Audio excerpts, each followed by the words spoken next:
Bem-vindos. Começa agora um novo episódio do E2. 3 em cada 4 investigadores que trabalham no ensino superior, cerca de 90%, têm um vínculo de trabalho precário. Trata-se de um terreno instável em Portugal, apesar de ser um eixo essencial para a evolução das sociedades modernas. As instituições de ensino superior são responsáveis por grande parte da investigação desenvolvida em Portugal. E para refletir sobre o panorama atual, as necessidades e os obstáculos da investigação no ensino superior, são convidados deste debate José Cavaleiro Rodrigues e Paulo Granjo. José Cavaleiro Rodrigues é pró-presidente do Instituto Politécnico de Lisboa para as áreas de investigação e desenvolvimento. É professor adjunto na Escola Superior de Comunicação Social e tem-se dedicado a áreas como a urbanidade, as desigualdades e o empreendedorismo. Paulo Granjo é investigador e membro do Conselho Científico do Instituto de Ciências Sociais da Universidade de Lisboa e dirigente do Departamento de Ensino Superior e Investigação da FENPROF. Antes de mais, quero agradecer aos dois a vossa presença, obrigado por estarem aqui, e começo já pelo Paulo. A investigação com o selo português tem vindo a ganhar cada vez mais conhecimento no panorama internacional. Temos até 400 investigadores portugueses, cerca de 400 investigadores portugueses, na lista dos mais influentes do mundo. Faz-se boa investigação em Portugal? Faz-se. A questão às vezes a perguntar é como é que se faz, como é que se consegue fazer investigação e boa investigação em Portugal. Isto exatamente por causa do enorme peso de precariedade, que faz com que, em grande medida, as instituições de investigação tenham que funcionar numa lógica de curto prazo e com pouco financiamento estrutural e muito dependentes da rotação de projetos. E, por outro lado, grande parte dos investigadores e aqueles que estão a fazer mais investigação de ponta normalmente chegam a 3/4 ou antes disso dos seus contratos ou antes disso das suas bolsas e têm que estar a pensar em não ficar desempregados daí a um ano ou 2 anos e em desarrascarem-se com outra coisa qualquer, em vez de estarem a utilizar cabalmente as suas capacidades para a investigação. Portanto, faz muito boa investigação em Portugal. Há, mesmo a nível de ciências sociais, que é a minha área, algumas pesquisas de ponta, figuras de referência a nível mundial, inclusivamente. A pergunta é como é que conseguimos fazer tão boa investigação? José, como caracteriza a evolução da investigação em Portugal ao longo dos anos? O que tem mudado? O que distingue, por exemplo, o investigador de hoje em dia quando comparado com o investigador de há 10 anos atrás? A pergunta pressupõe até um certo otimismo. Eu não diria que estes 10 anos acrescentaram números em termos de projetos, de atividade de investigação, certamente. Tem a ver de reforços de verbas, sobretudo através da Fundação para a Ciência e Tecnologia. Nós, no Politécnico, temos uma situação muito particular. A investigação não fazia parte da nossa matriz, nem estava na primeira linha das nossas obrigações. Os institutos politécnicos foram criados para massificar o ensino. E nessa altura, na altura em que são criados, não havia esta perspectiva de que o ensino superior não dispensa a investigação. Portanto, só nos últimos anos, graças a um conjunto de alterações legislativas, por um lado, e também de política das próprias instituições, é que nós começámos a fazer outro caminho. Mesmo assim, o meu colega acabou de se referir a um conjunto de limitações que existem no sistema, mas eu diria que este subsistema tem o dobro da dificuldade em incentivar os seus docentes, porque, repare, nós não temos carreira de investigação, isso para nós é uma miragem, praticamente. Nós temos, neste momento, um centro de investigação constituído, estamos à espera de 2 que sejam agora avaliados e, portanto, passem a figurar dentro das nossas instituições que internamente organizam a investigação, mas até agora temos trabalhado assim. Portanto, boa parte da investigação que se faz depende da iniciativa dos investigadores, mais do que este trabalho estruturado e organizado em torno de linhas de investigação, de grupos de investigação, que é aquilo que pode acontecer e que deve acontecer normalmente em qualquer unidade de ensino superior. Paulo, Portugal investe menos de 70% do que a média europeia em investigação e desenvolvimento. Como é que esta falta de investimento se traduz depois na qualidade dos trabalhos científicos ou até mesmo na falta dela? Eu diria que a principal consequência é a limitação do tipo de pesquisas que se podem fazer, por um lado, e por outro lado essa dependência que falei de lógicas de curto prazo, de rotação de projetos, cuja aprovação está sempre dependente daquilo que estiver na moda no campo científico na altura, e, portanto, nem capacidade de traçar linhas estratégicas de longo prazo de investigação, por vezes, até de coisas que às vezes se quer aprofundar, mas pode ser que não levem a lado nenhum, mas que é preciso tempo para ver e que, se derem bem, podem revolucionar tudo e mais alguma coisa, mas tudo isso se faz não na dependência do curto prazo e de se conseguir ou não vencer financiamento para esta pesquisa muito específica, mas com financiamento estrutural. E depois ainda há uma outra coisa, já que falou de números, há uma outra coisa que é um bocado aborrecida nas estatísticas de investimento em investigação e desenvolvimento. É que para aí 90% daquilo que aparece nas estatísticas como sendo de investimento privado em investigação e desenvolvimento corresponde ao home banking e à segurança do home banking dos nossos bancos. E o resto é praticamente de pequena investigação a nível farmacêutico. O Programa Horizonte Europeu estabeleceu a meta de atingir 3% do PIB em investigação e desenvolvimento até 2030. Estamos no caminho certo para cumprir esta meta ou é uma meta que ainda parece muito longínqua para Portugal? Bom, isso é uma pergunta que tem que ser dirigida aos decisores políticos, não é? Neste momento eu diria que não estamos nesse caminho, mas até 20, 30 anos sobra tempo para recuperar algum investimento que até agora tem sido muito tímido, diria eu, não é? Os acréscimos, eu reconheço que existem alguns acréscimos, não é? Mas parece-me que esses acréscimos são manifestamente ainda insuficientes. E é por isso mesmo que também nós no Politécnico de Lisboa resolvemos investir cerca de 240 mil euros todos os anos, e agora estou a falar apenas de uma única iniciativa, que é o Programa EDICA. Depois há outros investimentos, não é? Em laboratórios e apoios que são mais ou menos pontuais ou específicos, mas temos este investimento porque sentimos que há necessidade de o fazer e que se não o fizermos será difícil que o trabalho de investigação tenha condições para prosseguir. Nós temos horários no Politécnico, horários docentes, que são muito superiores ao das universidades, o que obviamente ainda penaliza mais os nossos investigadores. Eu acho que nós investigamos no Politécnico basicamente dentro do nosso próprio tempo, não é? Se assim posso dizer.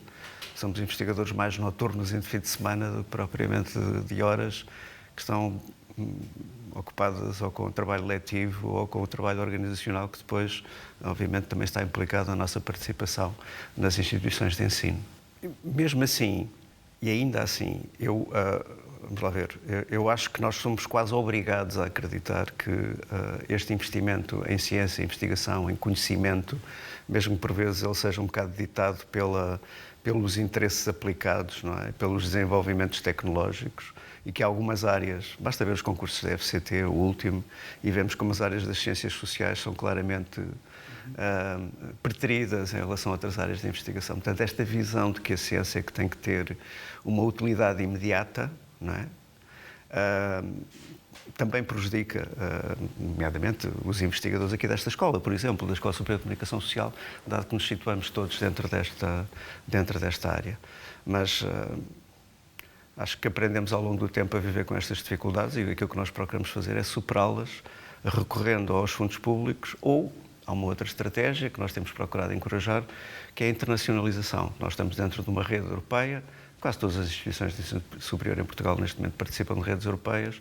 Estas redes europeias têm-nos ajudado também a apresentar candidaturas que saltam a fronteira, não é? Que são feitas em rede e que saltam a fronteira. Não posso dizer que o sucesso até agora tenha sido enorme, mas é um caminho que temos que começar a percorrer cada vez mais. Porque devo dizer, e eu agora aqui deixo ficar uma crítica clara à Fundação para a Ciência e Tecnologia e à tutela, é que, de facto, as propostas que são oriundas de instituições politécnicas, de centros de investigação associados ou concorrendo individualmente, raramente conseguem passar essa barreira, não é? É uma percentagem muito pequena. Eu estive a ver os últimos resultados dos concursos para projetos e para financiamento ou funcionamento das instituições, e nós estamos claramente sempre em último lugar. Certo.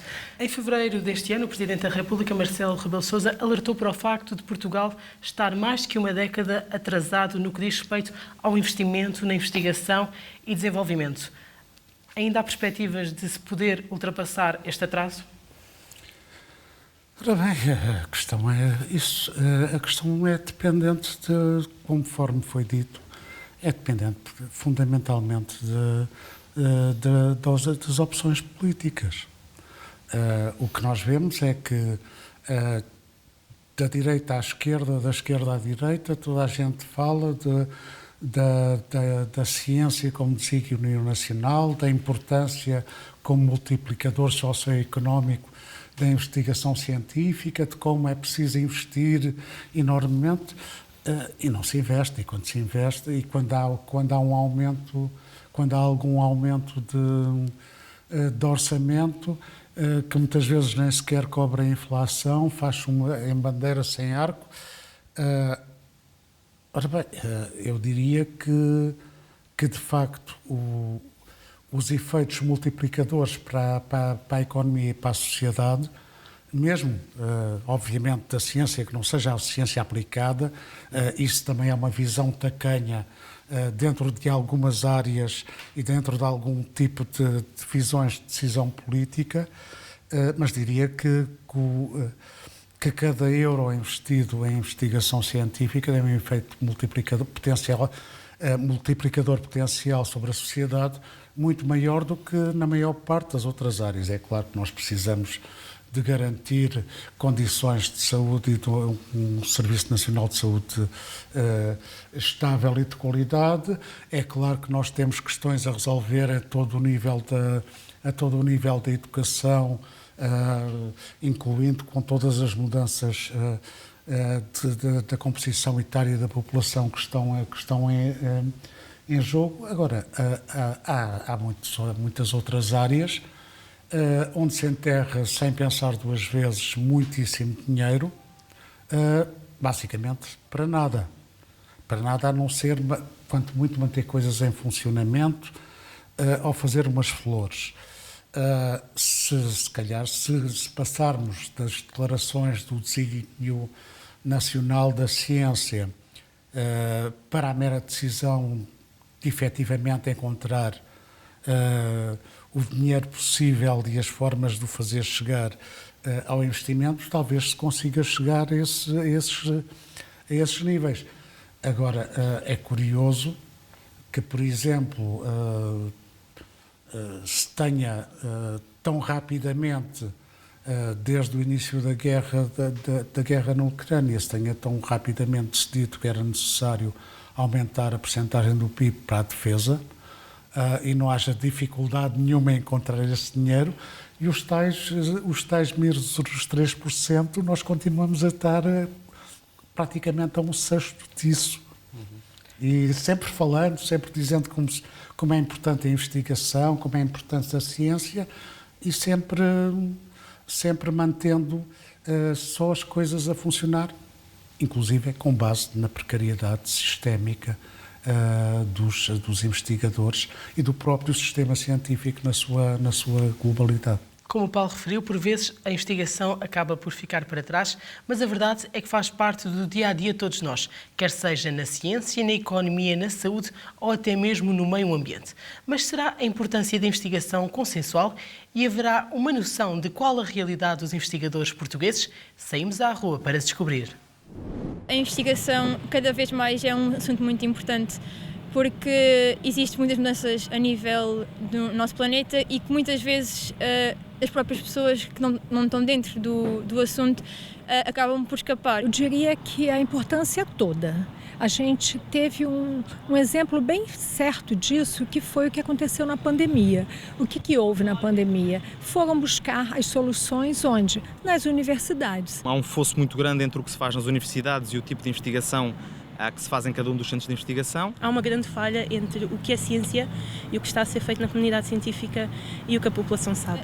Não são muito divulgadas facilmente, ou seja, eu só sei disto porque, como estou no mestrado, as pessoas também nos indicam que vai abrir X bolsa e então é mais fácil para mim saber, mas se uma pessoa de fora quisesse concorrer a estas bolsas, eu acho que não seria tão fácil. Agora, se eu não me engano, há muito mais investimento em termos de doutoramento e investigação, pois Portugal estava a ficar para trás a nível europeu.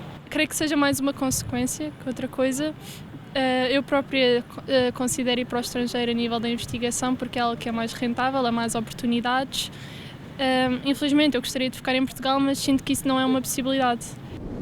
Tal como a última jovem da peça, José, são muitos aqueles que procuram oportunidades no estrangeiro, principalmente os jovens, devido à precariedade na investigação em Portugal e fazem lá carreira além fronteiras. A carreira de investigador em Portugal é sustentável?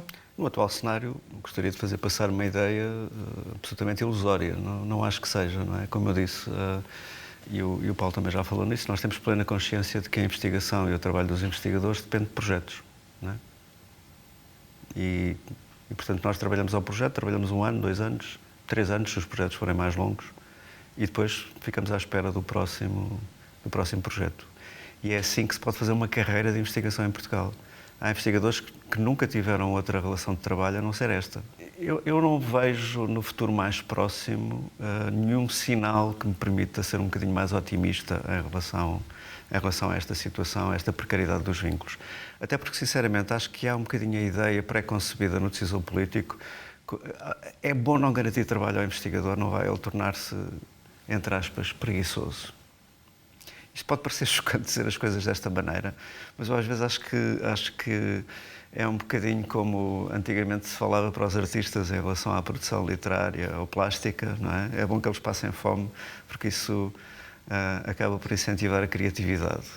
Obviamente é uma ideia completamente disparatada e eu não quero aqui fazer paralelos demasiado exagerados, mas sinceramente não sinto que esta precariedade se possa resolver nos próximos tempos. Não vejo evidência nenhuma disso até agora. A precariedade é mesmo uma realidade em Portugal, Paulo. Em maio deste ano, a FCT promoveu um concurso que pretendia ajudar 1.400 investigadores ao pagar 2/3 do salário durante os primeiros 3 anos de contrato. Esta é uma solução viável para este problema? Ora bem, tudo o que seja criar novas possibilidades de contratação, desde que as instituições tenham o dinheiro para pagar o resto do salário, são vantagens. Agora, o problema é que isso surge como uma falsa solução para um problema que afeta mais pessoas do que essas 1.400, depois logo se sabe ver quanto é que são, que é o quê? Em 2017, a Assembleia da República alterou um decreto-lei de 2016 que criava uns contratos a prazo para substituir as bolsas e que nessa alteração por parte da Assembleia da República criava a obrigatoriedade de que as pessoas, quando acabassem o contrato, não fossem para o olho da rua, ou quer dizer, até poderiam ir, mas que no último ano de vigência do contrato fosse lançado um concurso público que elas podiam ganhar ou perder, mas para o desempenho das suas funções. E, portanto, ou seria aquela pessoa ou seria outra pessoa melhor que surgisse. Portanto, para quebrar exatamente esse ciclo de precariedade e para, de alguma forma, também reforçar as instituições científicas em termos de estabilidade, que não têm. Têm muitos escravos a trabalhar para chefes de projeto, tem muita gente a ganhar concursos para pagar o seu próprio salário através dos projetos que ganha, que é uma coisa perfeitamente absurda. Agora, o problema é que estamos agora a chegar à altura onde vai ser preciso lançar esses concursos. E até agora, embora tenha sido sempre levantada a questão como é que o dinheiro vai ser pago. como é que vem o dinheiro para o lançamento, para a criação desses lugares? É o reforço do Orçamento de Estado, que é o que toda a gente defende, desde os sindicatos às reitorias. É o quê? E este déficit de ténor surgiu como... Pronto, isto está de resolver, porque não pode ser o Governo a resolver tudo. Quer dizer, o Governo tem que arranjar o dinheiro para financiar uma coisa que está na lei. E isto saiu como uma florzinha quer dizer, não é negativo que exista, que sejam criadas condições para o lançamento de concursos, mas não cria condições para o cumprimento da lei relativamente àquelas pessoas que estão contratadas a prazo. E, portanto, essa questão continua por resolver. O Governo aparentemente caiu há 2 dias, estava a tentar-se negociar soluções efetivas para isso, porque não é certamente esta. Vamos ver, esperemos que o próximo Governo, seja ele do mesmo partido ou de um partido diferente, rapidamente esteja disponível para resolver a situação e que, enquanto o Governo estiver em gestão, também se tente minorar os impactos negativos dessa longa letargia deliberada por parte do poder político relativamente à clarificação de uma questão financeira que já devia ter sido resolvida há que tempos. Um futuro que parece certamente de grande instabilidade, mas José, na sua altura, como se perspectiva este mesmo futuro para os próximos 10 anos na investigação feita em Portugal? Isso, 10 anos é quase futurologia, não sei se sou capaz de responder, mas conseguimos pensar o futuro mais próximo. E, como eu dizia há pouco, neste cenário que é mais previsível, apesar de haver algumas tentativas, eu não quero dizer que haja aqui uma absoluta e total indiferença da parte dos decisores políticos, que vão sempre mudando, obviamente, não é? Ou com frequência vão mudando, em relação a este tema. Mas o que eu vejo é que a tutela tenta, pelo menos, aligerar as suas responsabilidades. Estou-me agora a lembrar de outro programa, que era o programa de investigação nas empresas, não é? Algumas empresas sempre souberam aproveitar alguma da investigação que se fazia, mas agora queria-se que fossem elas a assumir, digamos, a internalizar esta investigação. Parece-me que o sucesso até agora tem sido relativamente limitado, até porque a nossa estrutura empresarial também não favorece isso, não é? Nós temos, basicamente, pequenas e médias empresas cujas condições para percorrerem este caminho são difíceis, a não ser através de associações ou de estruturas que associem, de algum modo, dentro de cada setor, várias entidades empresariais.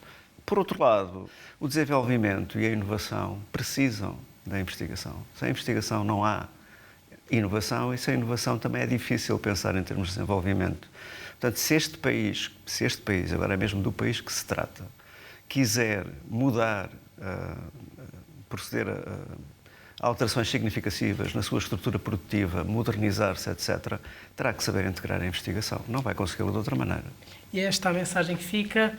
José Cavaleiro Rodrigues, Paulo Grange, uma vez mais, muito obrigado pela vossa presença. Termina assim mais um debate do E2, desta vez sobre a investigação no ensino superior.